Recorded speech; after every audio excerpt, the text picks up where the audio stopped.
A paz do Senhor para os irmãos. Toda honra, toda glória seja dada ao Senhor Jesus, aquele que é digno de receber o nosso louvor. Os irmãos podem se assentar. Feliz por estar aqui na casa do Senhor mais uma vez. Maravilha! Agradeço o convite do pastor Rogério. Como foi bem dito, já tem algum tempo, né? Acho que eu não venho aqui. Eu conheci essa igreja por intermédio do nosso irmão Cláudio. Acho que nós estávamos ministrando lá em... Eu sei que era numa igreja para ali, aí ele fez o convite e nós viemos aqui ministrar, ainda era lá do outro lado. Tem bastante tempo, né? Mas a gente nutre no nosso coração assim, um amor pelos irmãos. E eu estava vindo, muita chuva agora, moro lá em Heliópolis, Belfor Roxo, quase que eu não consigo chegar, tudo parado. E me recordando no período que eu era itinerante, né? Ainda saio para pregar, mas agora dirigindo igreja já há alguns anos, a gente fica um pouquinho mais parado. Mas vindo de lá para cá, nós nos recordamos quando nós estávamos nessas estradas, pregando a palavra de Deus. E é uma paixão que nós temos no coração, que é ministrar a palavra do Senhor. Eu costumo dizer que a vida do itinerante, ela é muito boa. A gente conhece novos lugares, novas igrejas, estados, às vezes países. Isso é muito bom. Então, isso acende dentro de nós. Eu estou ali na Igreja Metodista Wesleyana, onde eu sou pastor em Jardim América, aí no finalzinho da Dutra, próximo ali do Trevo das Margaridas. Eu estou pastoreando uma igreja ali. Eu estava em Nova Iguaçu, no K11, então esse ano eu fui lá para essa igreja, fui mandado para lá, e tem sido uma bênção lá naquele lugar. Eu e minha esposa, nós estamos lá trabalhando e Deus tem nos abençoado poderosamente. E quando o pastor Rogério fez esse convite, eu confesso que terça-feira eu tenho um culto lá, terça, quinta e domingo. Hoje é o culto de oração, mas eu deixei lá um presbítero dirigindo a oração, para eu poder vir para cá, para poder adorar a Deus juntamente com os irmãos. E então para mim é um motivo de muita alegria estar aqui. Eu convido os irmãos que abram a Bíblia no livro de Lucas, Evangelho de Lucas, capítulo de número 24. Lucas capítulo 24, estaremos lendo o versículo 13. Lucas capítulo 24, versículo de número 13. Diz assim a palavra do Senhor: E eis que no mesmo dia iam dois deles para uma aldeia que distava de Jerusalém 60 estágios, cujo nome era Emaús, e iam falando entre si de tudo aquilo que havia sucedido. E aconteceu que, indo eles falando entre si, fazendo pergunta uns aos outros, o mesmo Jesus se aproximou e ia com eles. Mas os olhos deles estavam como que fechados, para que não o conhecessem. E lhes disse: Que palavras são estas que, caminhando, trocais entre vós? E por que estáis tristes? Respondendo um, cujo nome era Cleopas, disse-lhe: És tu só peregrino em Jerusalém, e não sabes o que nela tem sucedido nesses dias? E ele lhes perguntou: Quais?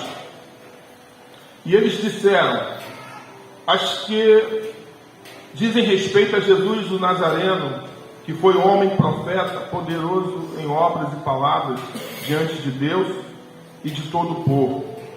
E como os principais dos sacerdotes e os nossos príncipes os entregaram à condenação de morte e o crucificaram, e nós esperávamos que fosse ele que remisse Israel, mas agora sobre tudo isso, é já hoje o terceiro dia destas coisas, que estas coisas aconteceram. É verdade também que algumas mulheres dentre nós nos maravilharam, as quais de madrugada foram ao sepulcro, e não achando o seu corpo, voltaram dizendo que também tinham visto uma visão de anjos, que dizem que ele vive. Alguns dos que estavam conosco foram ao sepulcro, e acharam ser assim como as mulheres haviam dito, porém, ele não o viram. E ele lhes disse, Jesus dizendo, honestos e tardos de coração, para crer tudo o que os profetas disseram. Porventura não convinha que o Cristo padecesse estas coisas e entrasse na sua glória? E começando por Moisés e por todos os profetas, explicava-lhes o que dele se achavam em todas as Escrituras. E chegaram à aldeia onde iam, e ele fez como quem ia mais longe, para mais longe. E eles constrangeram, dizendo, fica conosco, porque já é tarde, e já declinou o dia. E entrou a ficar com eles. E aconteceu que, estando com eles à mesa, tomou o pão, e o abençoou, e partiu e lhe deu. Abriram-se-lhes então os olhos, e o conheceram, e ele desapareceu. E disseram um para o outro, porventura não ardia em nós o nosso coração, quando pelo caminho nos falava, e quando nos abria as Escrituras? E na mesma hora, levantando-se, tornaram para Jerusalém, e acharam congregados 11, e os que estavam com eles. Amém? É uma leitura bem extensiva, mas foi essa palavra que Deus colocou no meu coração para que eu pudesse ministrar para os irmãos. Lucas capítulo 24, Evangelho de Lucas, escrito pelo Dr. Lucas, é um evangelho que ele nos traz verdades mais detalhadas. Porque se você observar, se você ler o Evangelho de Lucas, você vai entender que Lucas, ele é mais detalhista do que os outros escritores da Bíblia. Lucas, ele escreve o seu livro, o Evangelho de Jesus Cristo, trazendo algumas particularidades que os outros discípulos e escritores não trouxeram. Lucas, ele não foi um discípulo direto de Jesus. Lucas, ele não caminhou com os 12. Quando nós vamos estudar sobre a biografia de Lucas, nós vamos identificar que Lucas, ele era um médico que aceitou a Jesus, que entregou a vida para Cristo, mas ele abandona o seu consultório médico para poder cuidar da vida do apóstolo São Paulo. Ele foi companheiro de Paulo nas suas viagens missionárias. Lucas, ele foi uma pessoa que muito ajudou o apóstolo Paulo na exposição, na pregação do Evangelho. Então, quando Lucas começa a detalhar, no capítulo de número 24, se você tiver a oportunidade de ler alguns capítulos anteriores, você vai perceber que no capítulo de número 24, Jesus não estava vivo, Jesus já estava morto, ele já havia sido crucificado. Jesus, ele padeceu na cruz do Calvário. Mas só que antes de Jesus morrer, Jesus ele vai falar para os seus discípulos: importa que eles matem o pastor, importa que eu morra, que eu permaneça morto durante 3 dias, mas no terceiro dia eu vou ressurgir, no terceiro dia eu vou ressuscitar. E vocês permaneçam em Jerusalém, até que do alto vocês possam ser revestidos de poder. Então a recomendação de Jesus foi esta: eu vou morrer, eu vou ficar 3 dias morto, mas vocês permaneçam em Jerusalém. A ordem de Jesus foi taxativa. A ordem de Jesus ela foi imperativa. Vocês fiquem em Jerusalém. A Bíblia diz que cerca de 500 discípulos, eles adentram para dentro do cenáculo. E ali eles estavam orando. Jesus havia morrido, Jesus estava morto, e 500 discípulos estão dentro do cenáculo orando. Só que 380 deles imaginaram e pensaram que Jesus estava demorando. Então eles abandonam aquele cenáculo, eles abandonam aquele lugar de oração, e cada um vai voltando para sua casa.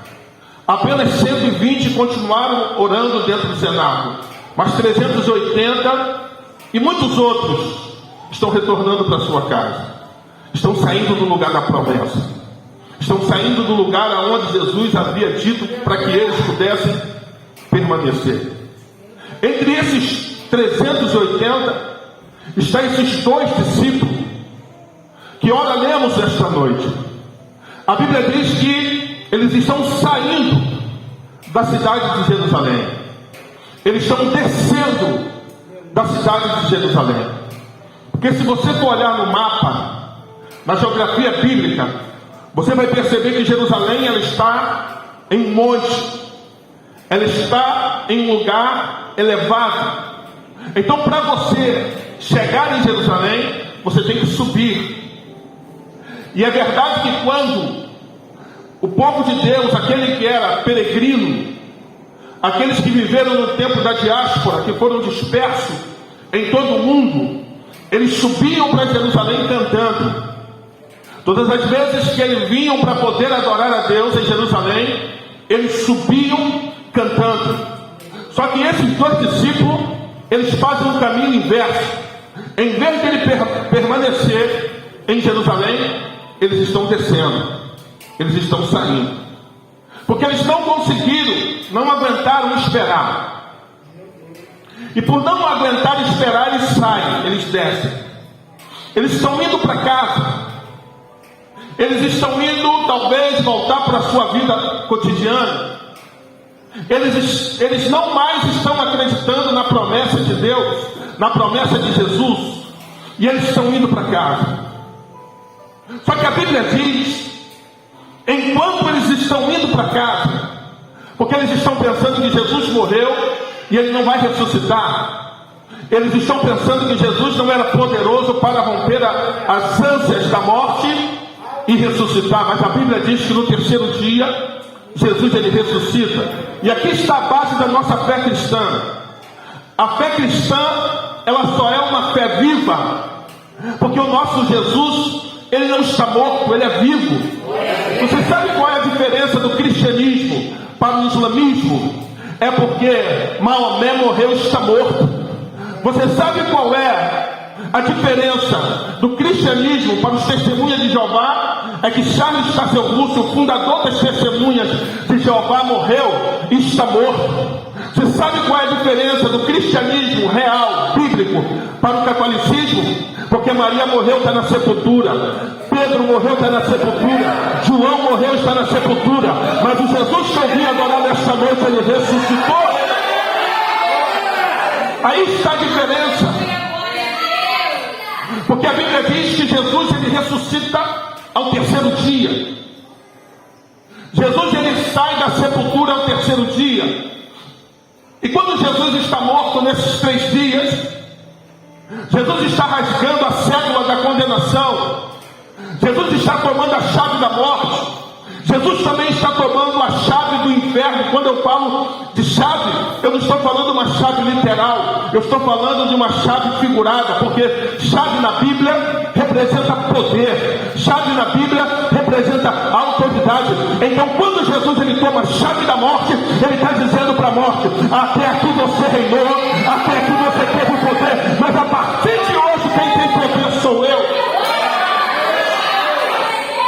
Irmãos, Jesus foi o único que ressuscitou até hoje. Todos aqueles que morreram ainda estão na sepultura. Jesus foi o único que ressuscitou. Mas espera aí, e Lázaro? E Dorcas? E aquela menina de Atos, eles ressuscitaram, mas tornaram a morrer de novo. Mas o meu Jesus não, ele ressuscitou e está vivo. Sabe por quê? Nós temos essa fé avivada, essa fé viva, é porque o nosso Jesus, ele está vivo. E é isso que eu quero pregar nesta noite. Eu quero ministrar essa palavra baseado em um seguinte tema: corações aquecidos. Quando eu cheguei aqui, eu ouvi essa expressão, e Deus tem ministrado no meu coração por esses dias uma paixão por Cristo. Você sabe por que muitas pessoas, elas já não têm mais prazer de estar na casa do Senhor? É porque a paixão acabou. Você sabe por que muita gente já não tem prazer pela palavra de Deus? É porque a paixão já acabou. O que nos move é a paixão, irmãos. O que nos movimenta é a paixão. Se você não for apaixonado por aquilo que você faz de qualquer jeito, você faz de qualquer maneira. Mas se você for apaixonado, meu irmão, o teu coração ele vai ficar aquecido. Sabe qual é a vontade de Deus? É que nos batize com esse batismo de paixão, meu irmão. Corações aquecidos. Falando em corações aquecidos, eu quero falar de um grande homem da Bíblia, ou seja, de um grande homem da história, que é aquele que é o pai do metodismo, que é John Wesley. John Wesley, ele é um cristão desde o seu nascimento. Ele cresce e ele passa a ser um homem inteligente da palavra, um pregador da palavra que revolucionou a Inglaterra.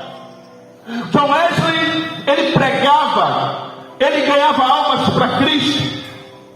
Um belo dia, John Wesley, ele foi fazer uma viagem missionária para poder evangelizar os índios americanos. E quando ele chega nos Estados Unidos, lá no interior dos Estados Unidos, ele passou vários meses e ele não ganhou uma alma para Cristo. Ele passou muito tempo pregando a palavra naquele lugar e ele não ganhou uma alma para Cristo. E ele, juntamente com seu irmão, volta frustrado. E quando ele está voltando de uma viagem de navio, a história diz que aconteceu uma grande tempestade naquele navio, naquele mar, a ponto do navio estar quase afundando. John Wesley já era pastor, John Wesley já era pregador, ele já era líder. E quando ele está passando por essa tempestade, ele sente o medo da morte. Ele fica temeroso, ele ficou com medo de morrer. E quando ele desce para o porão do navio, lá no porão do navio tinha alguns irmãos que estavam cantando, tocando seus instrumentos, cantando e adorando o Senhor. Esses eram os moravianos, cristãos moravianos. E quando John Wesley viu aquilo mexeu com John Wesley. E ele perguntou para aqueles irmãos: por que vocês não estão com medo da morte? É porque eles cantando, eles estão dizendo: porque se nós fecharmos os nossos olhos aqui, nós vamos abrir lá na glória de Deus. E aquilo mexeu com John Wesley. Aquilo impactou John Wesley. Porque cristão que é cristão, ele não tem medo da morte. Cristão que é cristão, ele não tem medo do perigo. É diferente, você não vai temer a Deus e você também não vai querer a morte. Mas se a morte se apresentar, você sabe, meu irmão, que o teu nome está escrito no livro da vida. Aí sabe o que aconteceu? John Wesley, ele vai chegar na sua cidade.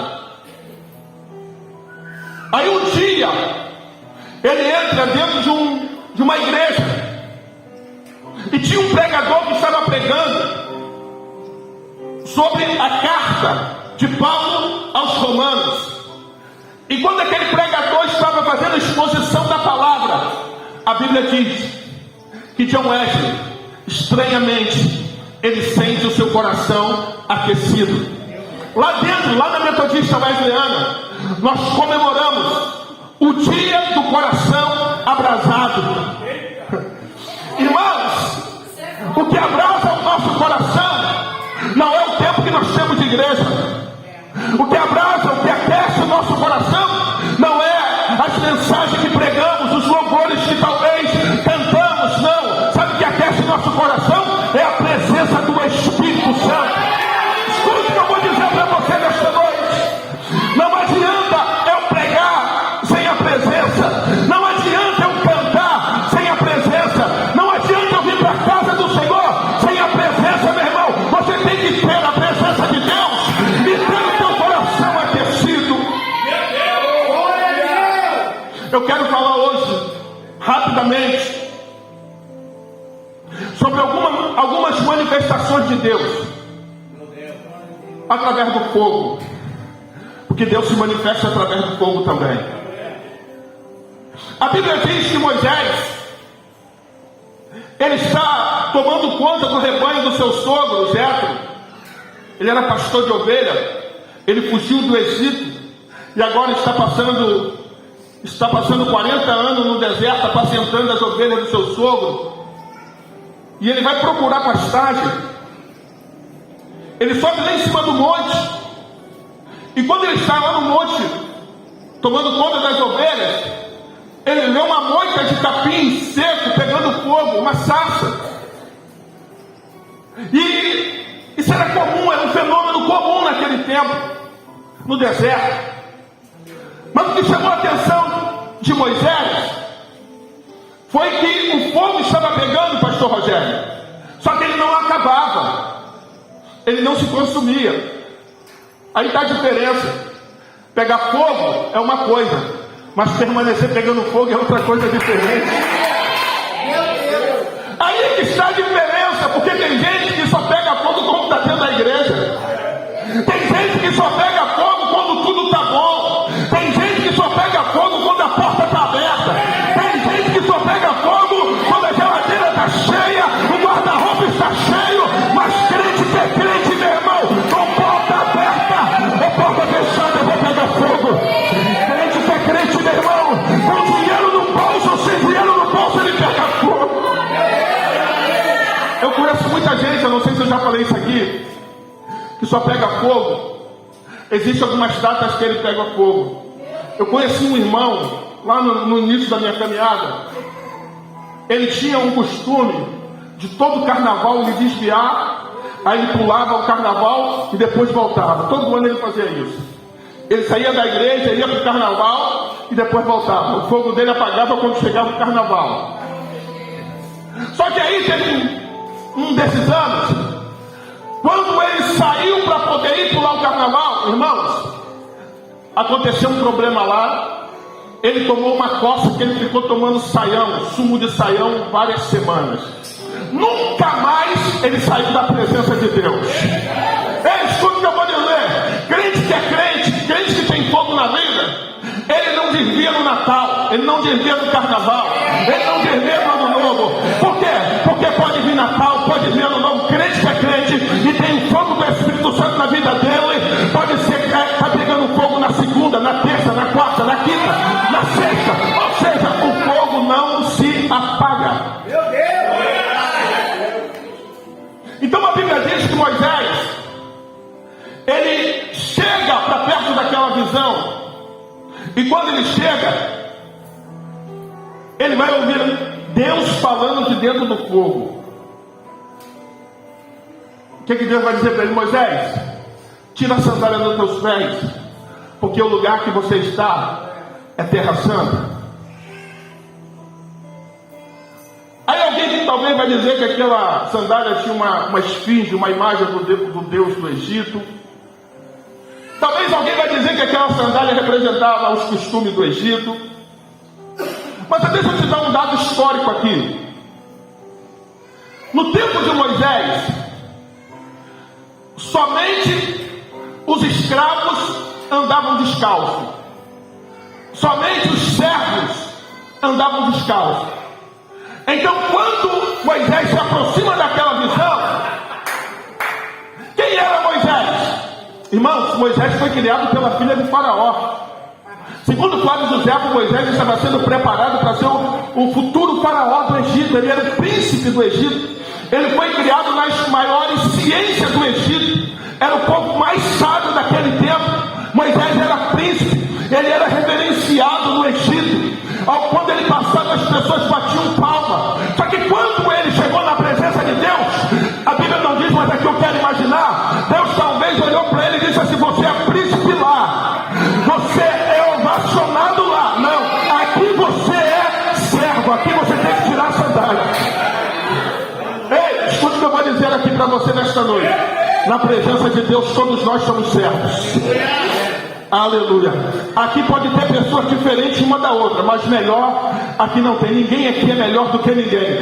Quanto maior, mais servo é. Quanto maior, mais servo é. Por quê? Porque a Bíblia diz que Jesus, ele não veio para poder ser servido, mas ele veio para poder servir. É isso que Deus está falando para Moisés.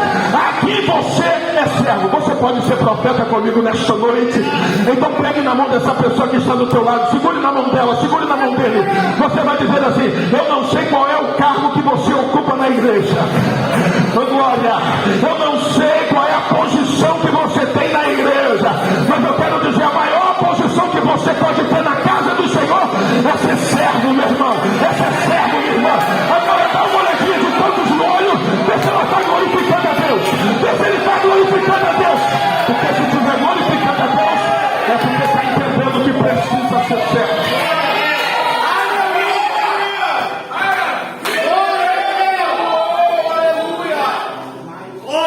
Jesus era servo.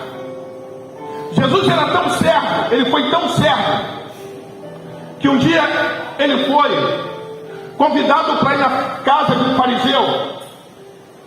E quando ele está na casa do fariseu, ali na festa, a Bíblia diz que Jesus, ele vai ter uma atitude que escandalizou os discípulos. O que ele vai fazer? Ele vai tirar a sua roupagem de cima, porque o judeu, ele tinha várias roupas, uma por cima da outra. Jesus, ele tira a sua primeira roupa.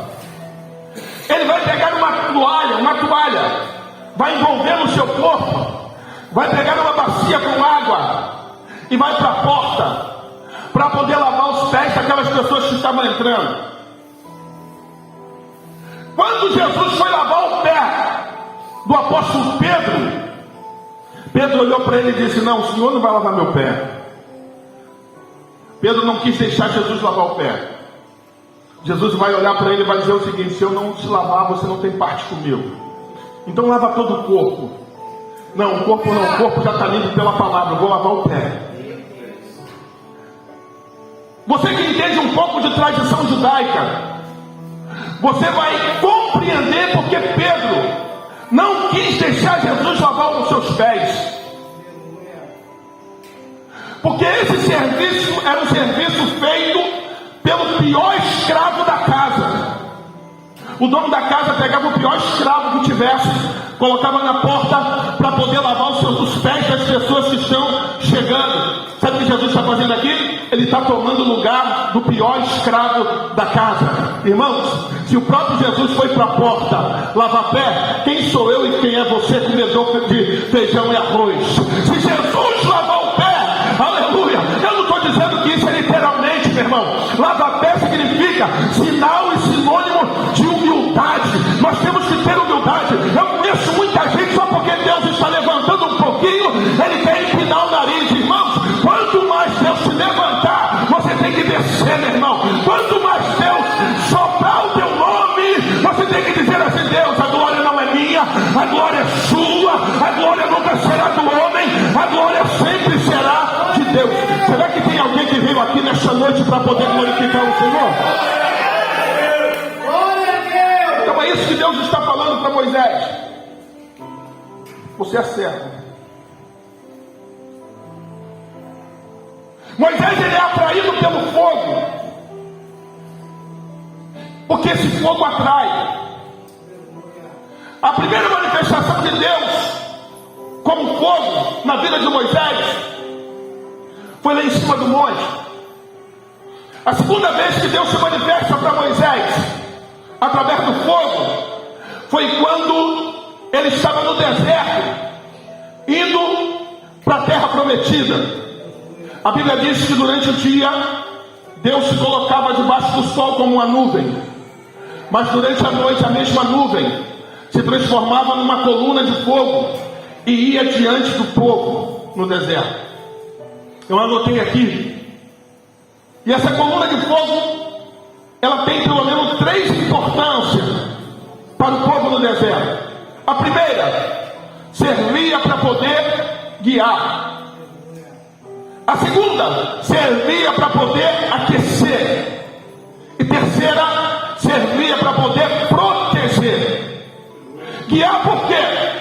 Porque por mais que no deserto você tenha a luz da lua, das estrelas, é quase impossível alguém caminhar no deserto sem tropeçar e sem cair. Então, para que aquele povo não tropeçasse, não caísse, Deus estava dizendo para eles: eu vou na frente de vocês, os guiando com essa coluna de fogo. Eu quero dizer para você, eu quero dizer para você nessa noite que está aqui, nesse mundo de treva, nesse mundo de escuridão, nesse mundo de inversão de valores. Por quê? Porque aquilo que é certo é errado, e aquilo que é errado é certo. Nesse mundo de escuridão, Deus ainda está, Jesus ainda está na frente da igreja, guiando a igreja. Aleluia, para quê? Para a igreja não tropeçar. Você vai pegar na mão desse irmão que está do teu lado e você vai dizer para ele assim, ó: você não vai tropeçar. Não, grita isso para ele: você não vai tropeçar. Oh, glória, você vai dizer assim: o diabo quer que você tropece, mas Jesus está na tua frente. Aleluia.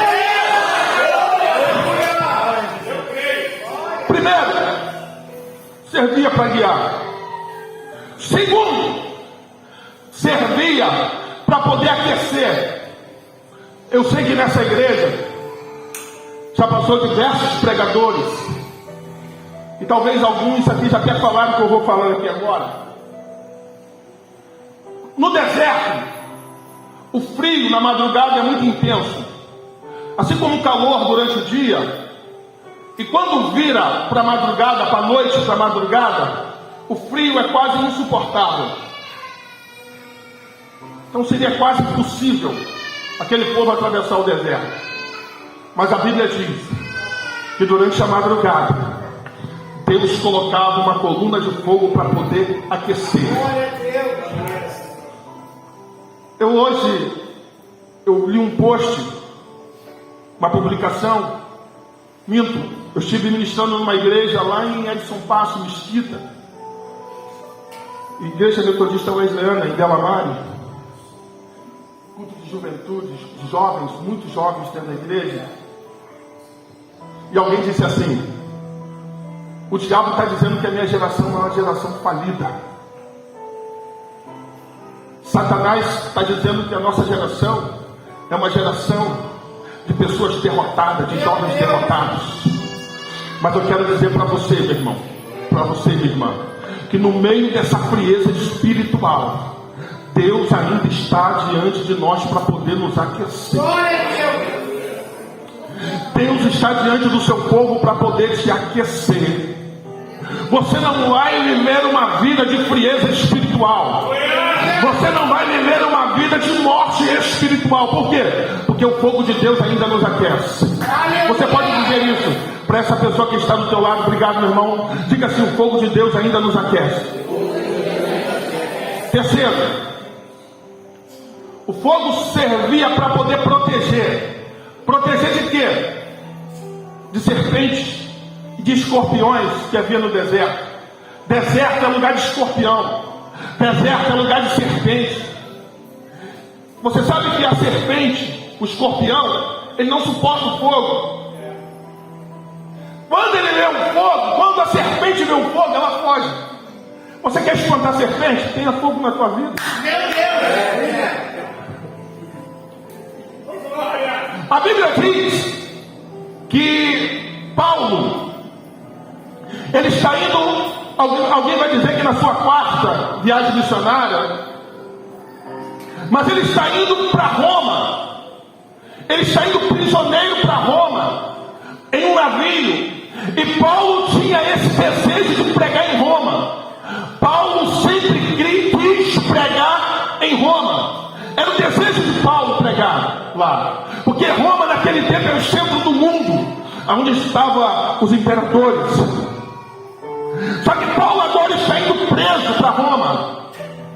Mas ele está indo feliz porque ele está no propósito de Deus. Porque aquilo que deixa o cristão feliz não pode ser estar fora do propósito de Deus. O que deixa o cristão feliz é estar no propósito de Deus. Ei! Paulo está indo feliz. Só que quando Paulo está indo, olhe para cá, a Bíblia diz que o navio de Paulo, ele foi acometido de uma grande tempestade, cujo nome era Euroaquilão. Esse vento Euroaquilão, ele era uma junção de dois ventos, um vento que soprava do sul e um vento que soprava do norte, Cláudio. Irmãos, eram dois ventos que se uniam. Imagine só, se um vento que sopra de um lado só, é difícil da gente ficar de pé. Imagine um vento que está soprando de dois lados. Você tenta levantar, você não consegue. Por quê? Porque o vento é muito forte. Então esse vento bate no barco. E quando ele bate no barco, ele está numa grande tempestade. Paulo está numa tempestade tão grande que o comandante do navio já fica desesperado. O comandante do navio fica desesperado. Por quê? Porque a Bíblia diz que há vários dias eles estão navegando sem ver as estrelas do céu. Irmãos, para o navegante naquele tempo que não tinha bússola, as estrelas era a direção que eles teriam que tomar. Eram as estrelas que davam a direção. Tem momentos da nossa vida que acontece isso. O vento é tão forte que a estrela some, a direção some, e a gente está pensando que vai morrer, que vai afundar, e você está dizendo: meu Deus, eu não vou suportar. Estrela na Bíblia também fala de promessa. Aleluia. Quando Abraão sai de dentro da tenda, Deus olha para ele e vai dizer: Abraão, olha para o céu, o que você está vendo? Eu estou vendo estrela. E conta se você pode, eu não posso contar. Assim será a sua descendência. Estrela fala de promessa. Então quando as estrelas sumiu, a promessa desapareceu. Aleluia. Oh glória. Irmão, deixa eu te explicar algo aqui. Tem momento da nossa vida que parece que aquilo que Deus falou com a gente vai desaparecer. Parece que aquilo que Deus usou alguém para poder falar conosco, sumiu a promessa. Mas eu não me baseio somente em promessa, meu irmão, aqui nessa terra. Por quê? Porque a maior promessa é o meu nome escrito no livro da vida do Cordeiro. Será que tem alguém que está entendendo o que Deus está falando aqui nesta noite? Só você que está entendendo, levanta a tua mão. Levanta a tua mão, abre a tua boca e glorifica ao Senhor, porque ela está aqui. Eu sinto que Deus está falando com alguém aqui nesta noite. A Bíblia diz, meu irmão, que as estrelas desapareceram. Aí sabe o que Paulo vai fazer? Paulo vai ficar de pé no navio e vai dizer para o comandante: comandante, não se preocupe, o vento está soprando, mas ninguém do navio vai morrer. Ninguém do navio vai morrer. Paulo está dizendo: o vento está soprando, mas ninguém vai morrer. O comandante estava desesperado, mas Paulo tinha uma palavra. Paulo tinha uma palavra. Mas sabe o que Paulo vai fazer? Sabe o que Paulo vai fazer no meio da tempestade, pastor Rogério? Ele vai pegar o pão, ele vai partir o pão. Por que Paulo, ele tinha tranquilidade que ele não ia morrer? Porque se você ler a biografia de Paulo, esse aqui já era o quarto naufrágio que ele já havia passado. Esse aqui agora era o quarto. Sabe o que Paulo está dizendo? Diabo, você não me matou no primeiro, você não me matou no segundo, você não me matou no terceiro. Não vai ser nesse quarto que você vai me matar, não. Aleluia. Escute o que eu vou dizer para você. Tem tempestade que parece que você vai morrer, mas você tem que fazer igual Paulo. Tem que pegar o pão e tem que partir o pão. O que é partir pão? Partir pão é comunhão, irmãos. Ter comunhão quando não tem tempestade é muito fácil. Eu quero ver ter comunhão no meio da tempestade. Por que, pastor Rogério? Porque quando a tempestade vem, talvez aquele que bateu no ombro disse assim que eu estou contigo. Quando a tempestade vem, é o primeiro a ir embora. Mas quem tem aliança, meu irmão, o vento pode vir, olha para cá. O vento pode vir arrancando árvore, mas vai dizer, pastor Rogério, eu estou contigo. O vento pode vir, meu irmão, arrastando rocha, pedra, mas pastor Rogério, eu estou contigo. Vamos entrar em comunhão, vamos partir o pão, porque Paulo sabia, meu irmão, que não tem tempestade que pode acabar com a comunhão do povo de Deus. Será que tem alguém que está entendendo o que Deus está falando?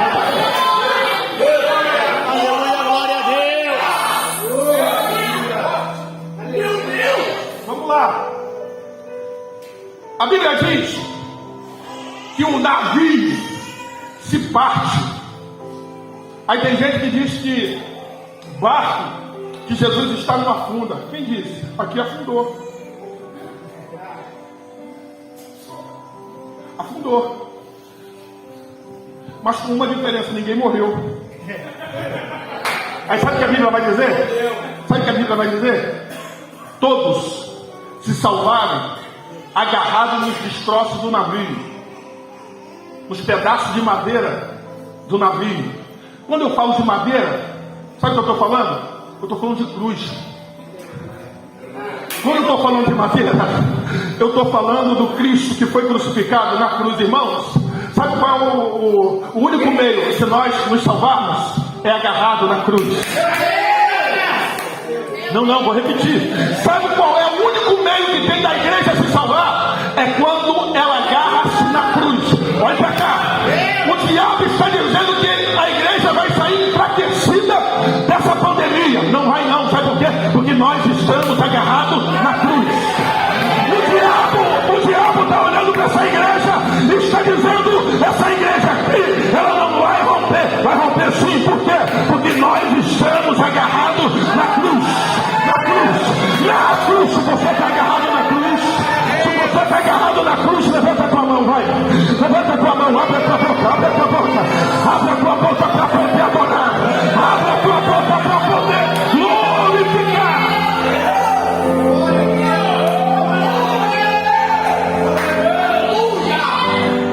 Aleluia. Aí a Bíblia vai dizer que eles chegam em uma ilha. Eu não fugi da mensagem, você vai ver que eu não fugi da mensagem.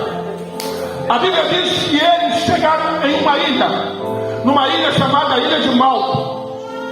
E quando eles chegam na ilha, a temperatura era muito fria. Aí a Bíblia vai dizer que Paulo, havia alguns bárbaros naquela ilha. Paulo vai pegar alguns gravetos para poder fazer uma fogueira, para poder se aquecer. E quando Paulo pega os gravetos para poder se aquecer, que ele joga os gravetos no fogo, aí a Bíblia diz que no meio daquele graveto, com o calor do fogo, saiu uma serpente. A serpente picou a mão de Paulo. Paulo vai pegar a serpente assim, vai balançar ela no fogo, vai jogar ela no fogo. Aí os bárbaros estão olhando e estão dizendo, foi picado pela serpente, vai inchar e vai morrer. Aí passa 1 minuto, Paulo está vivo. Passa 2 minutos, Paulo está vivo. Passa 10 minutos, Paulo está vivo. O veneno da serpente não fez efeito. Aí eu vou me lembrar, aí eu vou me lembrar daquela palavra que Jesus falou para os discípulos: e no meu nome expulsarão demônios, em meu nome curarão enfermos, em meu nome pegarão serpente e escorpião, e não vos fará dano algum. Aleluia! Escuta aqui, a Bíblia diz que eles estão olhando, estão dizendo: Paulo vai morrer, mas Paulo não morre, Paulo está vivo, Paulo está pregando,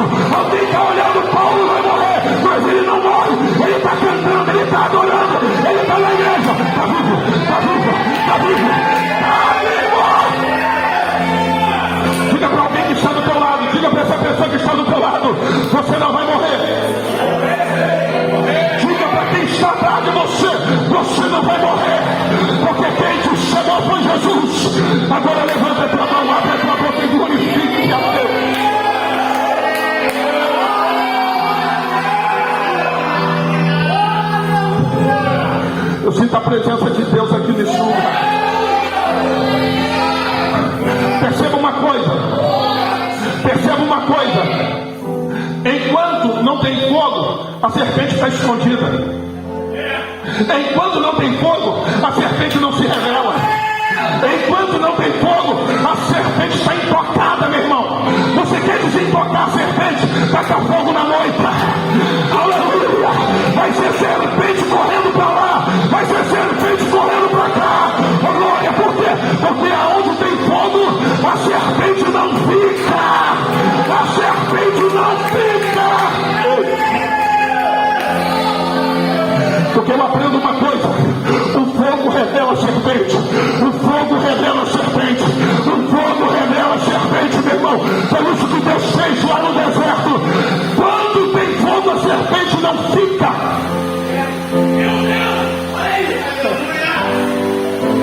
Quem me escuta mais 10 minutos? Um outro ponto que eu anotei aqui. Um outro ponto que eu anotei aqui é que Deus se manifestou através do fogo em Atos capítulo de número 2. Porque a Bíblia diz que eles estavam reunidos, o texto vai dizer assim: e estavam todos reunidos no mesmo lugar. E de repente veio do céu um som de um vento impetuoso e veemente, e encheu toda a casa em que estava sentado. E foram vistas sobre ele língua repartida como que de fogo, as quais pousaram sobre cada um deles, e começaram a falar em outras línguas, conforme o Espírito Santo lhes concedia que falassem. Eu não quero cair aqui no mérito do embate teológico, porque alguns dizem que isso aqui é língua idiomática.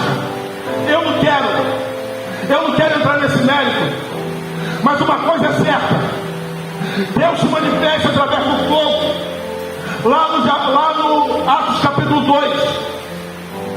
E quando eles saem para fora, tinha uma multidão em Jerusalém.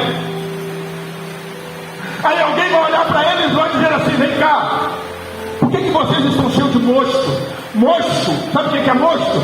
Mosto é aquela pata de uva, quando você pisa a uva para poder fazer o vinho.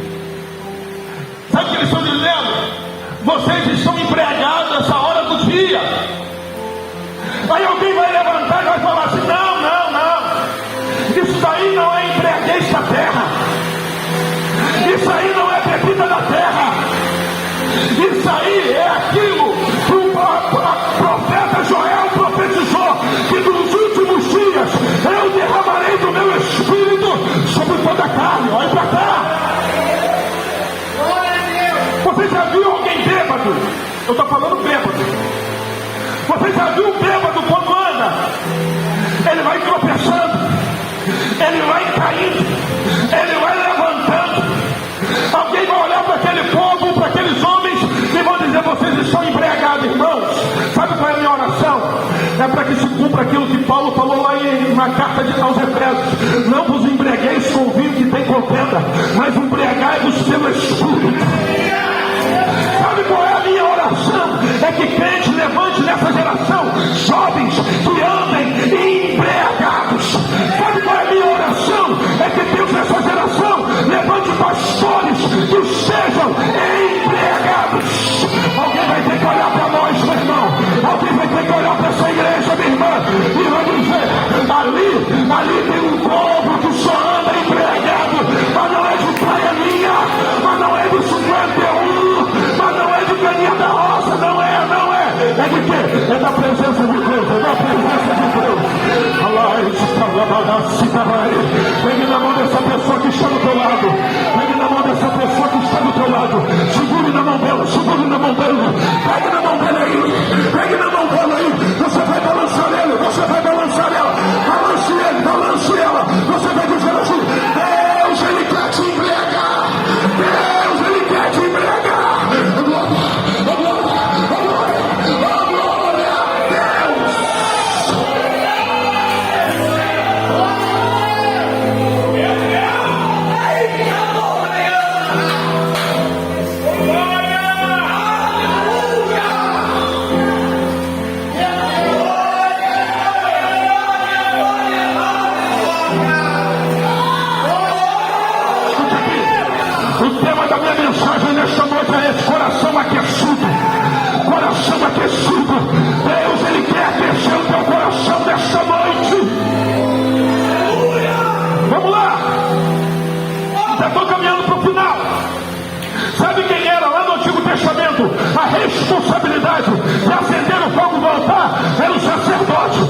Bíblia diz na carta de Pedro que Jesus, ele nos entregou um sacerdócio universal. Hoje todos nós somos sacerdotes, meu irmão. Todos nós temos que manter o fogo aceso. Porque tem gente, pastor Rogério, que pensa que a responsabilidade de manter o fogo aceso só é nossa, pastor. Não. Mas o porteiro tem que manter o fogo aceso. As crianças têm que manter o fogo aceso. Os adolescentes têm que manter o fogo aceso. Por quê? Porque essa é a vontade de Deus.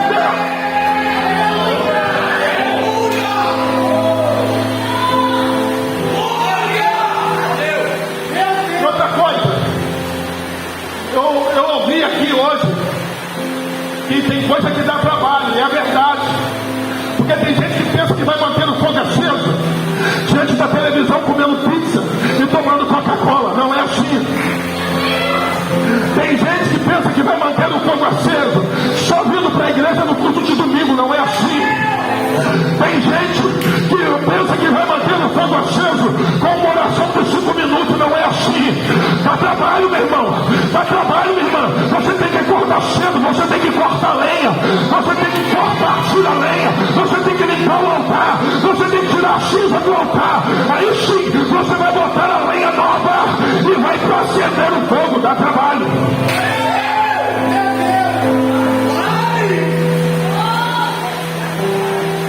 Repita comigo. Para ter fogo. Não grita isso. Para ter fogo. Eu preciso limpar o altar. Eu preciso limpar o altar. Por quê?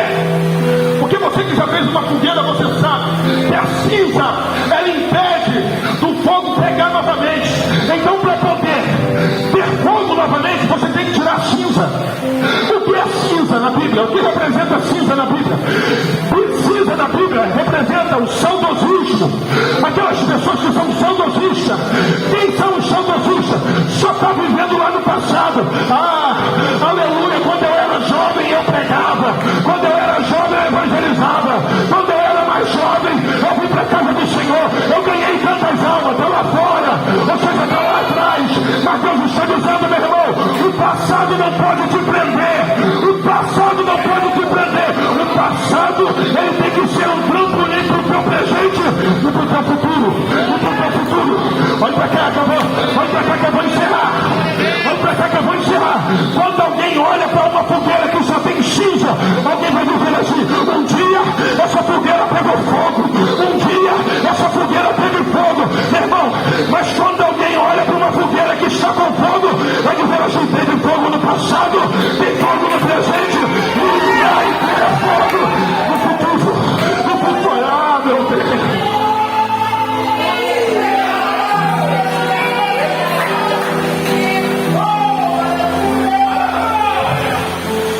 Glória a Deus.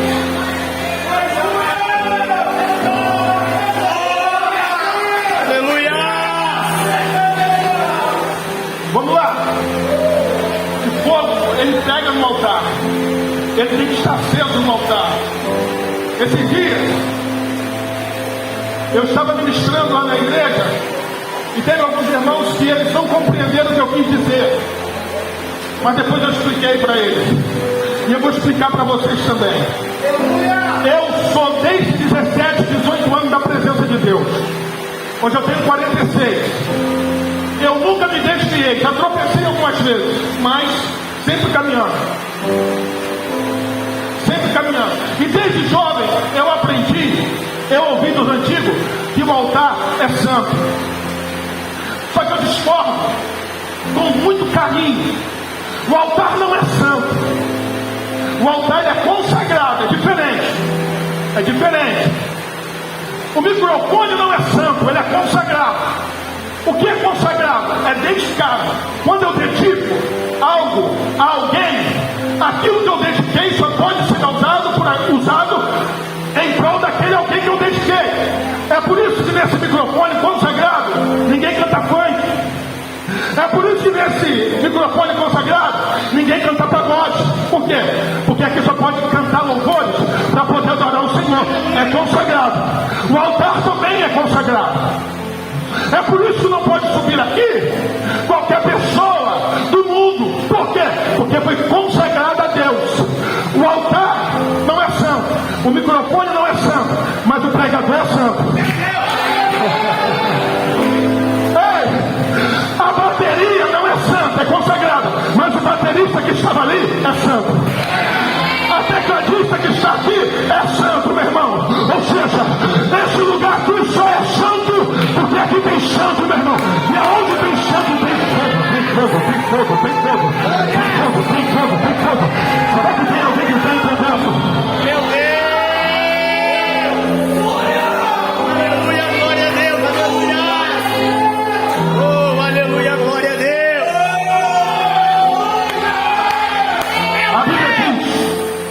A Bíblia diz, já vou fechar a Bíblia. A Bíblia diz que o rei da Babilônia, Belsazar, ele vai dar uma festa de prostituição. E no alto da madrugada, quando todo mundo estava bêbado, com prostitutas, ele manda buscar os utensílios que ele havia tirado lá dentro do templo de Jerusalém, que eram as taças de ouro, os copos de ouro. Ele manda buscar. E sabe o que ele vai fazer? Ele vai colocar bebidas dentro daquilo, dentro daquelas taças. E ele vai começar a beber. Ele vai começar a dar para outras pessoas beber. Aquelas taças, aqueles copos, eles eram consagrados para Deus.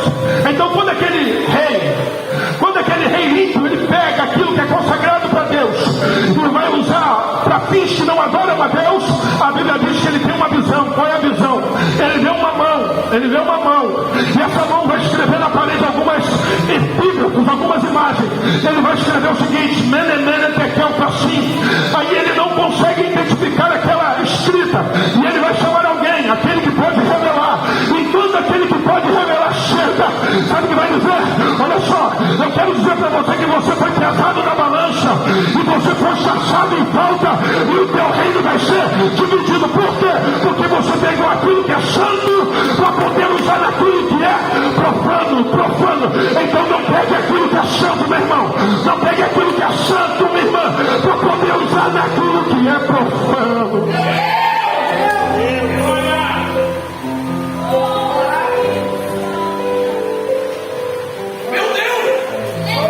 Sinta a presença de Deus aqui nesse lugar. Eu sinto a presença de Deus aqui nesse lugar. Eu sinto a unção de Deus aqui. Olha para cá. Finaliza aqui dizendo o seguinte: aqueles dois discípulos, eles estão vindo de Jerusalém para Emaús. E quando eles estão vindo de Jerusalém para Emaús, a Bíblia diz que eles iam caminhando, e o mesmo Jesus que ressuscitou se coloca no meio deles. Quando Jesus se coloca no meio deles, Jesus vai conversando com eles. Aí Jesus parece que não está entendendo o que está acontecendo em Jerusalém. Aí um deles vai chegar para Jesus e vai dizer: você é o único peregrino em Jerusalém? Você não sabe de tudo aquilo que está acontecendo? Aí Jesus pergunta: o quê? Hoje já faz 3 dias que aquele que eu achava que ia remir Israel, aquele que eu achava que estabeleceu o reino de Deus na terra, já faz 3 dias que ele morreu. A nossa esperança morreu. E Jesus vai conversando com ele. Quando Jesus chega na casa deles, Jesus está indo para mais longe, e eles vão dizer: não, vai não, entra aqui na minha casa. Jesus entra, e quando Jesus entra, se assenta na mesa, ele vai pegar o pão, e quando ele pega o pão, quando ele parte o pão, a Bíblia diz que os olhos daqueles discípulos se abriram e reconheceram que aqueles que estavam com ele era o próprio Cristo. Olha para cá. Aí um vai olhar para o outro, pastor Rogério, e vai dizer o seguinte: porventura, quando ele vinha falando conosco pelo caminho, o nosso coração, ele pegava. Aleluia! A palavra de Jesus é assim. A palavra de Jesus é assim. Ela queima, meu irmão. Ela queima, minha irmã. Hoje eu estava numa igreja de manhã, que Deus me deu esse privilégio de viver para a obra dele. Hoje eu estava numa igreja pela manhã, não fui pregador, mas eu gosto muito de me assentar para poder ouvir pregadores. Ali, não sei se vocês conhecem, a Assembleia de Deus da Viga, pastor Elias Dias, uma bênção. Lá tinha uma irmã que estava ministrando. Aquela irmã estava ministrando e ela estava falando a mesma coisa. A palavra de Deus, hoje é um culto da palavra. A palavra de Deus, irmãos, é aquilo que nós mais temos de importante. É a palavra de Deus que sustenta a igreja. É a palavra de Deus que sustenta o crente. Pular é bom, rodar é bom, falar línguas estranhas é bom, mas o que te mantém de pé é a palavra. Se o teu coração não aquece numa escola bíblica dominical, alguma coisa está errada. Se o teu coração não aquece num culto de palavra, aleluia, tem alguma coisa errada na tua vida. Eu me lembro de que quando eu aceitei a Jesus, eu estou indo agora para o meu terceiro curso de bacharel. Eu fiz o primeiro no IPADERJ, eu fiz o segundo lá no CEPORT, onde eu faço parte, e estou entrando agora na Faculdade Unida lá do Espírito Santo. Por quê? Porque crente que é crente, meu irmão, ele tem que ter o teu coração anelando pela palavra. A Bíblia diz que aquele que não tem o coração aquecido pela palavra, alguma coisa está errada. Finaliza Santo Sai.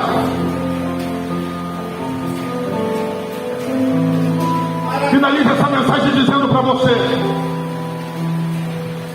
talvez você possa estar como aqueles dois discípulos, desistidos. Eles saíram de Jerusalém. Por quê? Porque eles estavam desanimados, eles estavam frustrados. Mas mesmo assim Jesus foi ao encontro deles. Eles estavam decepcionados, mas mesmo assim Jesus foi ao encontro deles.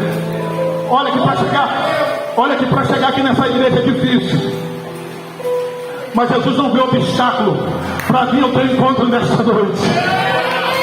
Ei, aleluia. Não, você não entendeu. Pastor, será que ele veio? Ele veio, irmãos. Ele tanto veio que ele foi o primeiro a chegar. Ele tanto veio que ele veio te acompanhando. Quando você abriu a porta da tua casa, ele veio contigo. Ele tanto vai, que quando você pega o seu carro de manhã para poder ir trabalhar, ele vai contigo. Ele tanto vai, que quando você está lá dentro da tua casa, na cozinha, lavando louça, ele está contigo.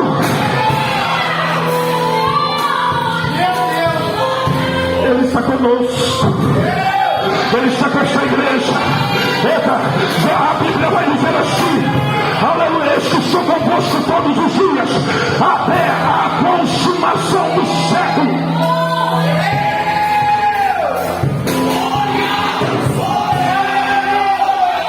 Pastor, eu não aguento mais. Aguenta sim, porque ele está te tomando pela tua mão hoje.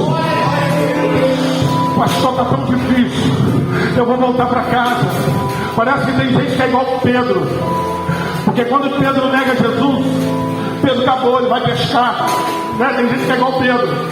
Pedro negou Jesus, Jesus foi crucificado. Aí Pedro falou: acabou, eu vou pescar. Aí a Bíblia vai dizer o seguinte: Jesus ressuscita, a primeira pessoa que ele foi procurar, que ele foi buscar, foi Pedro. Você sabia?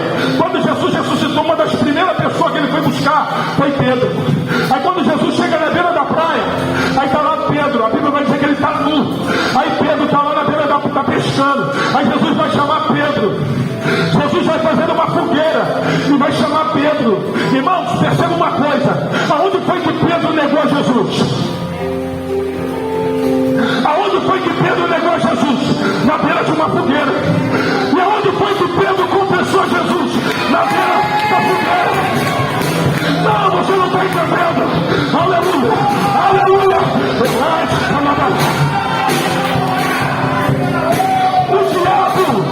O diabo está querendo que você negue Jesus na beira da fogueira. Mas Jesus está acendendo uma fogueira para você reconhecer Ele. Vamos lá para terminar de vez. Jesus acende a fogueira. Aí Jesus vai perguntar 3 vezes. Quantas vezes? 3. Quantas vezes Pedro negou? 3. Jesus pergunta 3 vezes: Pedro, tu me amas? Aí Pedro responde: eu te amo. Jesus pergunta pela segunda: Pedro, tu me amas?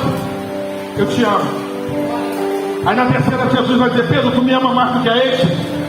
Pedro vai dizer: ali se arrepende. Mestre, o Senhor sabe de tudo. O Senhor sabe que eu te amo. Sabe por que Jesus pergunta 3 vezes? Vamos lá. Existem 3 tipos de amor para o grego. Para o povo grego, existem 3 tipos de amor. O primeiro amor é o amor eros. O amor eros é o amor do erotismo, da paixão. Existe o amor ágape e existe o amor filial. O amor ágape é o amor de Deus para com os homens, e o amor filial é o amor fraternal, do pai para o filho, do pai para a filha, da filha para o pai. Esse é o amor filial. Então, quando Jesus está perguntando para Pedro, Jesus não está perguntando no filéu e nem no eros. Jesus está perguntando no ágape. Só que quando Pedro responde no eros. Em outras palavras, sabe o que Jesus está falando? Sabe o que Pedro está falando? Jesus está falando para Pedro assim: Pedro, eu não quero eros. Eu não quero eros, eu quero ágape. Aí Pedro está dizendo: eu não tenho ágape, eu só tenho eros. Aí Jesus pergunta de novo. Aí Pedro vai falar: Senhor, eu não tenho ágape, eu só tenho eros. Aí Jesus pergunta pela terceira vez: Pedro, eu sei que você não tem ágape, mesmo não tendo ágape, apacenta minhas ovelhas. Apacenta minhas ovelhas. Oh glória, oh glória, oh glória. Oh, aleluia. Feche seus olhos. Pegue na mão dessa pessoa que está do seu lado. Vamos orar. Deus, nós precisamos, ó Pai, nesse mundo de trevas, nesse mundo de escuridão, nós precisamos ter os nossos corações aquecidos. Meu Deus, eu recebi uma mensagem, meu Pai, de uma irmã lá da igreja hoje. O Senhor viu? E aquela irmã, chorando, ela disse assim para mim: pastor, muito obrigado, porque o Senhor não desistiu de mim. E aquilo alegrou meu coração quando ela disse isso. Meu Deus, eu que sou pecador, eu não desisti daquela irmã, quanto mais o Senhor. Não desista de nós, meu Pai, não desista dessa igreja. Assim como o Senhor foi de encontro, foi ao encontro daqueles seus discípulos, venha ao encontro das nossas vidas hoje aqui. Venha ao encontro das nossas vidas hoje aqui. Orai, te calabadabacitadai. Meu Deus, que o Senhor venha aquecer os nossos corações, que o Senhor venha aquecer o coração da sua igreja. Meu Deus amado, para que nós reconheçamos que Tu és Deus, que Tu és Senhor.